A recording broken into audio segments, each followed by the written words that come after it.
출애굽기 25장은요, 성소에 들어가는 여러 가지 물건들에 대하여 기록을 하고 있습니다. 증거궤도 있고요, 속죄소도 있고, 등잔대와 여러 가지 기구들도 나옵니다. 그 중에서 오늘 우리가 함께 볼 물건은요, 진설병을 두는 상이 바로 오늘 우리가 함께 볼 물건입니다. 오늘 설교 제목에서처럼 우리가 진설병을 두는 상에 대하여 알아보긴 하지만 더 정확하게 말하면 이 상에 두는 진설병에 대하여 함께 알아본다라고 생각을 하시면 더 정확할 것 같습니다. 우선 본문 30절을 보시면 하나님께서는 그의 백성들에게 다음과 같이 말씀하고 계세요. 30절에요. 상 위에 진설병을 두어 항상 내 앞에 있게 할지니라. 우선 진설병이 무엇입니까?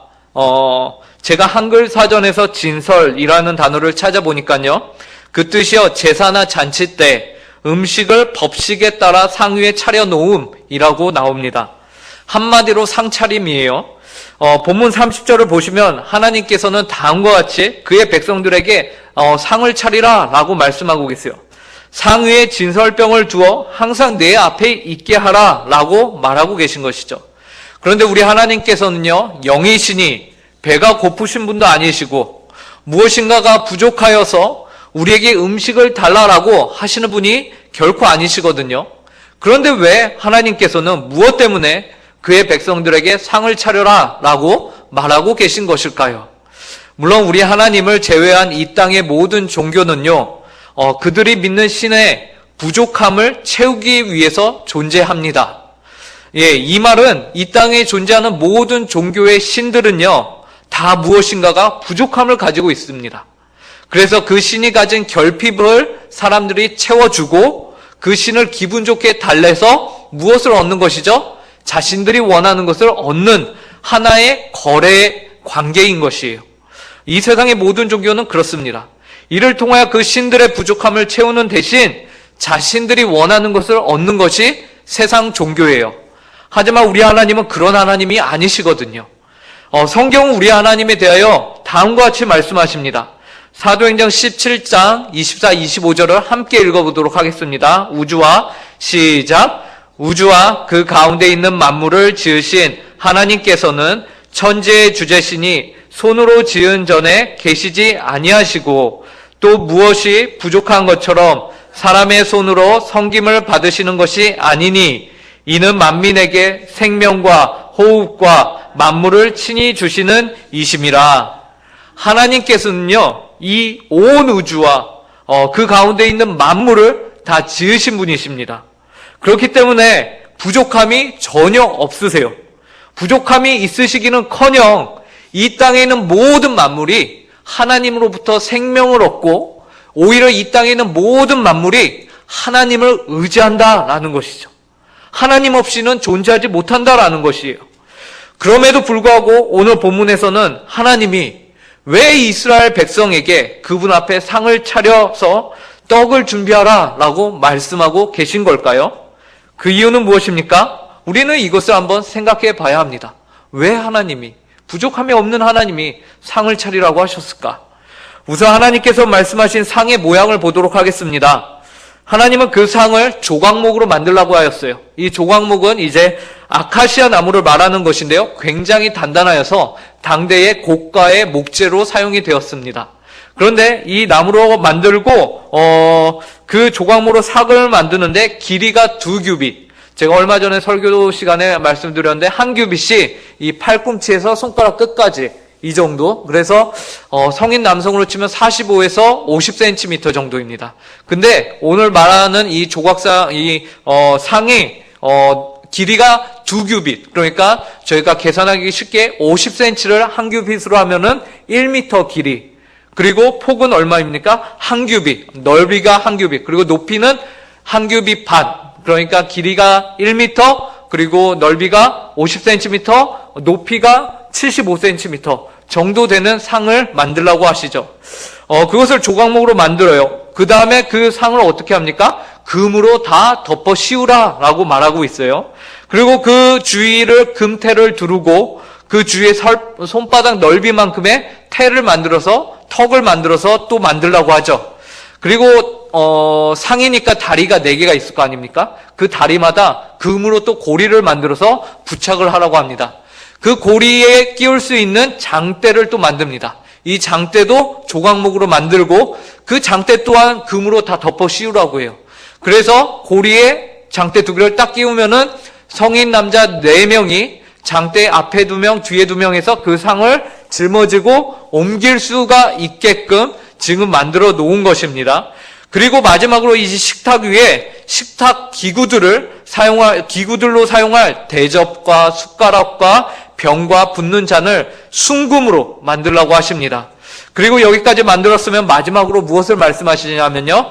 진설병을 상 위에 두라라고 말씀하고 계십니다. 그런데 여기에서 하나님이 놓으라고 말씀하신 이 떡, 진설병에 대해서요.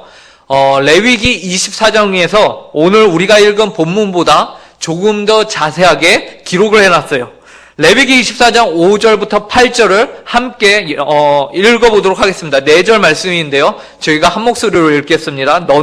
시작. 너는 고운 가루를 가져다가 떡 12개를 굽되 각 덩이를 10분의 2 에바로 하여 여호와 앞 순결한 상 위에 2줄로 한 줄에 6씩 진설하고 너는 또 정결한 유향을 그 각 줄 위에 두어 기념물로 여호와께 화제를 삼을 것이며 안식일마다 이 떡을 여호와 앞에 항상 진설할지니 이는 이스라엘 자손을 위한 것이요 영원한 언약이니라.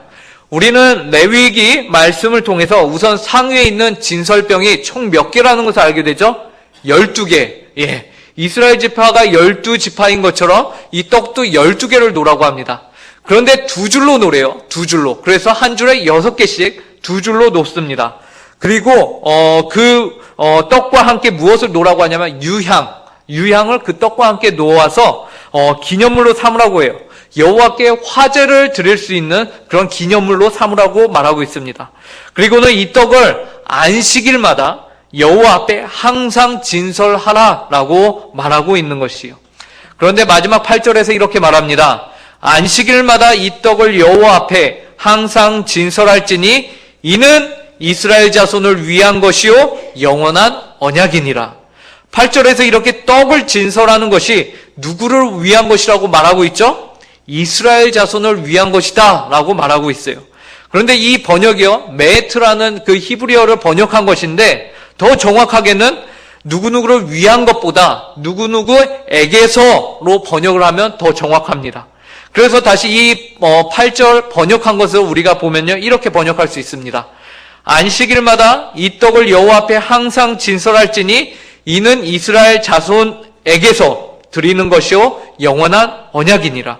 뭐라고 합니까? 이스라엘 자손을 위한 것이 아니라 이스라엘 자손에게서 드린 것이다 라고 말하고 있는 것이에요. 그러면 진설병은 이스라엘 백성들이 하나님께 드리는 떡이다라는 것이 강조가 되는 것이에요. 무슨 말이냐면 이 문장에서요, 떡은 누구를 위한 떡이 아니라 누구를 위한 떡이다라는 것이 중요한 거 아니라 누구로부터 드려진 떡이냐가 중요하게 되는 겁니다. 아시겠습니까? 그러니까 드리는 사람이 더 부각이 되는 거예요. 이 떡을 받는 혜택자가 부각이 되는 것이 아니라 이 떡을 드리는 사람이 부각이 됩니다. 곧 진설병은 성도가 하나님 앞에 희생적으로 헌신하여 봉사함을 의미하는 것입니다. 이러한 주장은 진설병이 가진 그 이름의 의미에서도 드러납니다. 진설병이요, 히브리어로는 레헴 파님이라는 단어예요. 레헴 파님. 근데 여기서 레헴은 성도님들이 다 알고 있는 단어예요. 예수님이 태어난 장소가 어디였죠? 베들레헴이었습니다. 거기 동일한 단어를 사용하고 있어요. 그래서 이 레헴이라는 뜻이 무엇이냐면요, 바로 빵이에요. 떡, 빵. 그러면 베들레헴에서 베들은 뭐냐면요, 집이거든요. 그래서 베들레헴은 한마디로 뭐냐면 방앗간 혹은 떡집, 밥집을 의미하는 거예요. 빵집을 의미합니다. 그런데 이 레헴이 오늘 우리가 진설병에서는 레헴 파님이라고 해요. 그럼 파님은 뭐냐면요, 얼굴이에요. 얼굴. 그런데 누구의 얼굴이냐면 하나님의 얼굴입니다. 레헴 파님이라고 하는 것은 이 진설병은 하나님 하나님 얼굴 앞에 있는 떡이다라는 것입니다. 하나님 얼굴 앞에 있는 떡이다라는 것이에요. 그래서 얼굴 앞에 있는 떡, 그런데 누구의 얼굴이냐? 바로 하나님의 얼굴. 거룩한 하나님의 임재 앞에 있는 떡이다라는 말이에요. 결론적으로 상위에 놓고 있는 이 진설병은요, 이스라엘 백성들이 어떤 하나님의 어떤 부족한 부분이 있어서 그것을 채워주기 위해서 갖다 놓는 떡도 아니고, 또한 그냥 남에게 잘 보여주기 위해서 보여주기식으로 갖다 놓는 떡도 아니고, 어떤 것이죠? 살아계신 거룩하신 하나님의 존전 앞에 이스라엘 백성들의 헌신과 봉사의 제물로 갖다 드리는 것을 의미하는 것입니다. 5절 말씀을 보시면요, 성도의 희생적으로 헌신하여 봉사함이 그 뜻이라는 것이 더욱 분명해집니다. 5절 말씀을 함께 읽어보도록 하겠습니다. 시작. 너는 고운 가루를 가져다가 떡 12개를 굽되 각 덩이를 10분의 2 에바로 하여. 고운 가루를 가져다가 만들라고 하죠.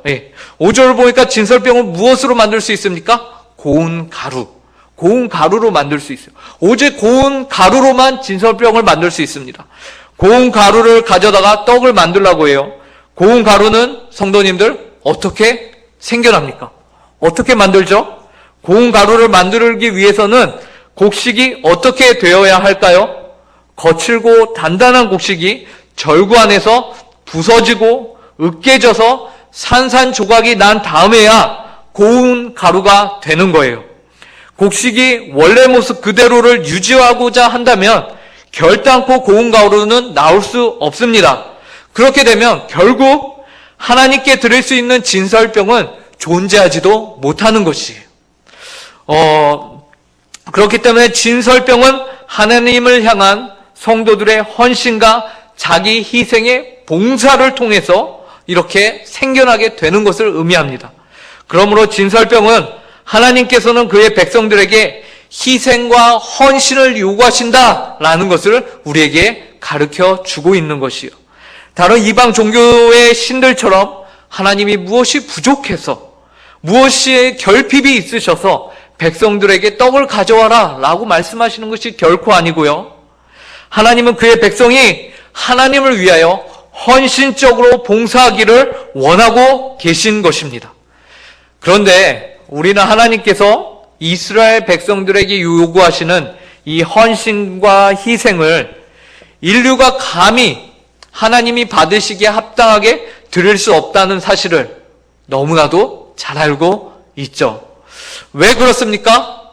태초에 하나님이 인간을 창조하셨을 때에 인간의 상태는 물론 하나님의 이러한 요구를 이룰 수 있는 부족함이 전혀 없는 완전한 상태였어요. 온전한 상태였어요. 그러나 우리가 잘 아는 대로, 여러분이 잘 아시는 대로 사람은 하나님 앞에서 하나님의 말씀을 거역하며 스스로 하나님과 같이 되고자 하여서 하나님과의 언약을 파기하였습니다. 하나님께서 먹지 말라고 하신 선악과를 먹었고요. 그 결과 아담과 하와 이후 모든 인류는 감히 하나님 앞에서 자신들의 헌신이나 희생을 주장할 수 없는 부족한 죄인이 되었습니다. 인간의 헌신은 오히려 그들의 오만함과 죄악됨을 드러내는, 그 행위의 부패함을 드러내는 악취를 내게 되었다라는 것이에요. 그리하여 인류에게는 소망이 없어졌습니다. 비록 오늘 본문에서는 하나님은 이스라엘 백성에게 진설병을 놓을 상을 만들라 하시고 그 상 위에 얹을 12덩이의 떡을 어떻게 만들어야 하는지 친히 말씀하셨음에도 불구하고 이것들이 결코 하나님의 마음을 흡족하게 할 수 없는 것들이었습니다. 문제는 하나님이 불가능한 것을 요구하시는 것이 아니라 모든 것을 이룰 수 있는 자격, 능력, 환경을 주셨음에도 불구하고 그것을 자신의 욕심으로 망가뜨린 인류에게 그 책임이 있는 것이죠. 그런데 하나님께서는 이런 인류를 포기하지 않으셨습니다. 끝까지 사랑하시기로 작정하셨어요. 그리하여 인류에 속하면서도 하나님이 요구하시는 그 거룩함을 이룰 수 있는, 유지할 수 있는 스스로 하나님께 드리기에 합당한 진설병과 같은 그런 삶을 충족시킬 분을 이 땅에 보내셨죠. 그분이 누구십니까? 우리 모두가 잘 알고 있는 우리 구주 예수 그리스도이십니다.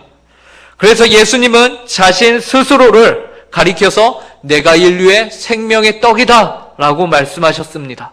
요한복음 6장 35절 말씀입니다. 함께 읽어보도록 하겠습니다. 예수께서 시작. 예수께서 이르시되 나는 생명의 떡이니 내게 오는 자는 결코 줄이지 아니할 터이요 나를 믿는 자는 영원히 목마르지 아니하리라. 결과적으로 구약에서 성막을 지으라고 하시며 하나님이 성막 안에 진설병을 놓을 상과 그 떡들을 명하신 것은 1차적으로는 이스라엘 백성들에게 하신 말씀이 맞습니다. 그분을 향한 헌신과 봉사를 요구하고 계신 것이죠. 이것이 진설병이 갖는 1차적 의미예요. 그러나 1차적 의미가 불가함으로, 무의미함으로 그 무의미함을 아시고 이제는 2차적 의미로 하나님의 요구를 이룰 수 없는 백성들에게 앞으로 생명의 떡으로 오실 예수 그리스도를 바라보는 표징으로, 표적으로 하나님께서 사용하고 계시다라는 것이죠. 오늘 본문의 진설병과 그 진설병을 만드는 일을 그래서 하나님이 명령하고 계신 겁니다. 그런데 언제까지 이 떡을 진설하라고 합니까? 안식일마다 언제마다 이 떡을 진설하라고 하냐면요, 안식일마다 여호와 앞에 항상 진설하라고 명령하십니다. 레위기 24장 8절 말씀을 다시 한번 읽어보겠습니다. 안식일마다 시작. 안식일마다 이 떡을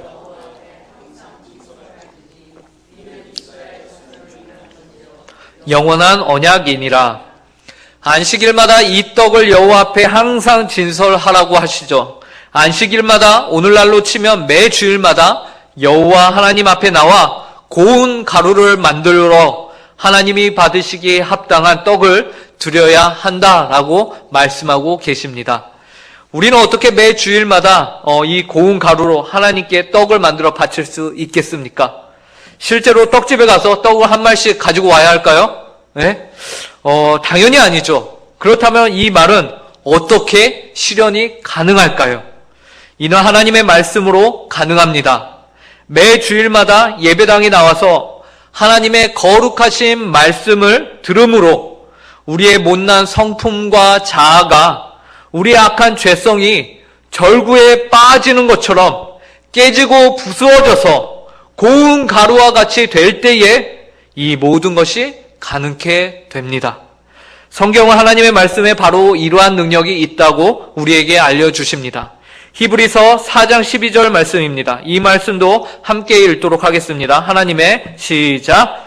하나님의 말씀은 살아있고 활력이 있어 좌우의 날선 어떤 검보다도 예리하여 혼과 영과 및 관절과 골수를 찔러 쪼개기까지 하며 또 마음의 생각과 뜻을 판단하나니. 아멘. 하나님의 말씀에 우리의 심령과 영혼이 쪼개어지고 부수어져서 하나님이 받으시기에 합당한 고운 가루와 같이 만들어지는 것입니다.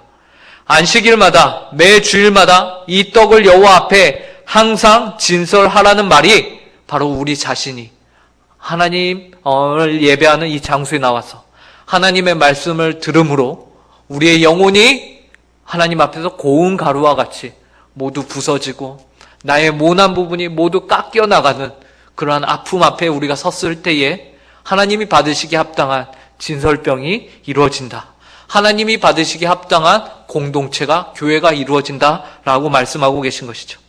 우리의 힘과 능력으로 안 되는 이 일을 여러분 안에 살아 계시며 역사하시는 성령님을 통하여서 하나님의 말씀으로 계속해서 이루시고 계십니다. 이 사실을 믿으시기 바랍니다. 그리고 레위기 24장 7절에 보시면요, 진설병과 함께 유향을 두라라고 말씀하세요. 7절 제가 읽겠습니다. 너는 또 정결한 유향을 그 각 줄 위에 두어 기념물로 여호와께 화제를 삼을 것이며. 성경에서 유향은 기도를 의미합니다. 우리의 헌신과 봉사가 하나님의 말씀뿐만 아니라 기도를 통하여서 하나님께서 받으시기에 합당케 된다는 것을 의미합니다. 말씀과 기도로 성립케 됩니다. 성도가 기도할 그때에 성도의 삶의 행실은 하나님께서 받으시기에 합당한 모습으로 날마다 새롭게 만들어져 갑니다. 기도를 우리가 게을리하면 결코 안 될 것입니다. 그런데요, 하나님께서는 오늘 본문 30절에서 상위의 진설병을 언제 두라고 하시는지 아십니까? 항상 내 앞에 있게 할지니라 라고 말씀하고 계시죠. 우리는 항상 늘 하나님의 말씀에 깨어지고 우리의 헌신과 하나님을 위한 봉사가 늘 하나님 앞에 있도록 노력을 해야 합니다. 여러분의 헌신이 사람들 앞에 있는 것이 아님을 기억하시기 바랍니다. 하나님 앞에 있어야 합니다. 사람이 아닌 바로 하나님 앞에 있어야 합니다. 제가 최근에 한 드라마를 봤는데요. 제가 요즘 드라마를 설교 시간에 중고등부 때도 한번 얘기하고 이제 새벽 예배 때도 한번 얘기했습니다. 그래서 몇몇 분들이 오해를 하시는 것 같습니다. 조양훈 목사는 드라마만 본다. 우리 중고등부 아이들도 너희들 다 알지? 하면서 제가 자연스럽게 얘기했더니 아무도 모른대요. 그 순간 얼마나 민망하던지요. 어쨌든 요즘 한 드라마를 봤는데요. 그 드라마는 학교 선생님들의 이야기였어요. 그런데 한 비정규직 교사가, 즉 기간제 교사죠. 정규직 교사가 되기 위해서 엄청 열심히 노력을 해요. 그래서 학교의 일들을 하고 학생들을 가르치는데요. 신기한 것은 학생들과 함께 청소를 한다는 거죠. 그런데 그 교사가 청소하는 장소가 어디냐? 교무실 앞이에요.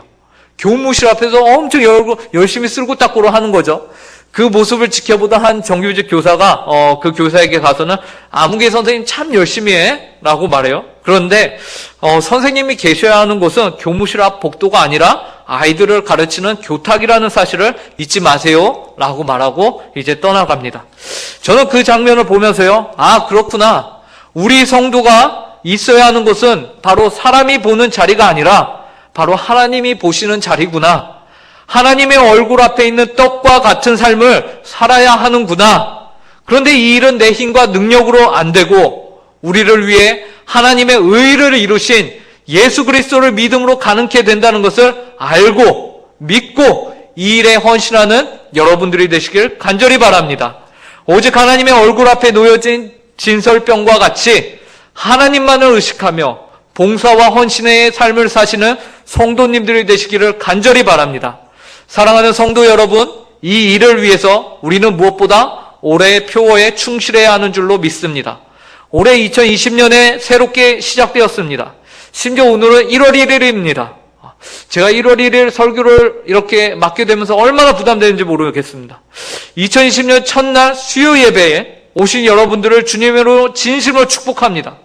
올해 우리 교회 표어 배우고 가르치라, 이 말씀을 정말로 여러분들의 삶 가운데서 실현시키는 여러분들이 되시길 간절히 바랍니다. 우리는 이스라엘 백성들에게 요구하신 하나님의 뜻을 온전히 이룰 수 있음은 오직 예수 그리스도를 통하였을 때만 이 모든 것이 가능해지는 것입니다. 이 일에 더욱 헌신하기로 다짐하는 저와 여러분들이 되기를 간절히 바랍니다. 이 일을 위하여 하나님께서는 그의 아들을 주셨습니다. 예수님은 먼저 여러분의 생명의 떡이 되셨습니다. 예수 그리스도를 바라보시기 바랍니다. 말씀이신 예수님을 늘 묵상하고 읽고 깨달아 배우고 그 깨달은 바를 또 주변 이웃들에게, 성도들에게 가르치고 나누고 함께 성장하는 우리 응국교회 성도들이 되길 간절히 바랍니다. 이 일에 충성할 때에 하나님께서 놀라운 은혜로 충만케 하시는 2020년이 될 것입니다. 함께 기도하겠습니다. 하나님 아버지, 참으로 감사합니다. 오늘 말씀을 통하여서 하나님 진설병을 놓는 상을 통하여서 하나님께서 원하시는 바가 무엇인지 다시금 저에게 알려주시니 감사합니다. 하나님, 주님 앞에 놓여져 있는 그 진설병과 같이 늘 저희가 하나님 보시기에 합당한 모습으로 있을 수 있게 하여 주시옵소서. 하나님 아버지, 저희가 그 진설병이 만들어지기 위하여서 고운 가루가 되었던 곡식과 같이 하나님, 저희 자신이 먼저 하나님 아버지 주님 앞에서 낮아지게 하여 주시고 하나님 아버지, 저희가 사람의 시선이 아닌 하나님 앞에 있을 수 있는 그러한 하나님 아버지 헌신과 노력과 봉사로 섬기는 성도들이 되게 하여 주시옵소서. 하나님 아버지, 신자에 있어야 할 곳과 신자가 마땅히 해야 할 바가 무엇인지를 알려주시고 언제나 하나님을 의식하며 사람이 아닌 하나님을 우선으로 여기는 저희 모든 성도들이 되게 하여 주시옵소서. 하나님, 2020년을 저희에게 허락하신 감사합니다. 하나님 아버지, 2020년 한 해 동안 저희가 배우고 가르치는 모든 성도들이 되게 하여 주시옵소서. 배우기만 하는 것이 아니라 하나님 아버지 또한 가르치게 하여 주시옵소서. 하나님 아버지, 가르치는 것만이 아니라 또한 겸손하여서 배우는 자들이 되게 하여 주시옵소서. 그래서 저희 교회 가운데 하나님을 높이는 일들이, 하나님을 아는 지식이, 하나님을 닮아가는 모습들이 날마다 더욱더 넘쳐나는 은곡교회 되게 하여 주시옵소서. 감사드리며 이 모든 말씀 예수님의 이름으로 기도드립니다.